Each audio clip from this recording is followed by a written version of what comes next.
A young man stares at a screen.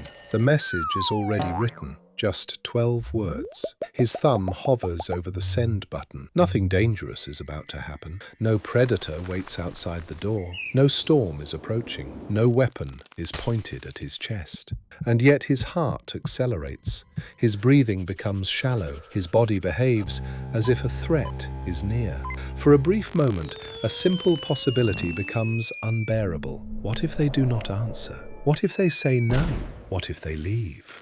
Most people believe rejection is merely an emotion, a social discomfort, a bruise to the ego, a temporary sadness that arrives when approval does not. That is not what rejection is, at least not to the machinery hidden beneath human consciousness. Because deep inside the human brain, rejection is processed with a seriousness that seems strangely disproportionate to modern life. A declined invitation, an unanswered message, a cold expression, a stranger looking away. Tiny events, almost invisible, and yet entire moods can be altered by them. Entire lives can be redirected because of them. Entire identities can quietly form around avoiding them. The question is not why rejection hurts. The real question is why something so intangible possesses such extraordinary power. And the answer begins long before smartphones, long before cities, long before language itself.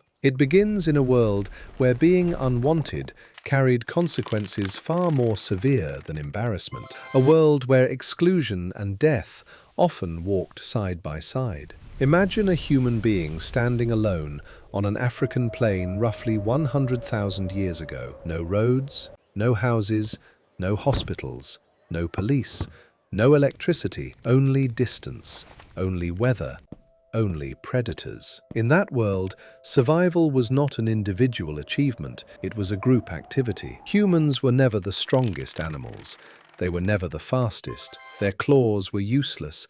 Their teeth, compared to many creatures around them, they appeared almost fragile. And yet they survived. Not because they became stronger, because they became connected. Anthropologists often describe early humans as one of the most cooperative species that ever lived. Food was shared.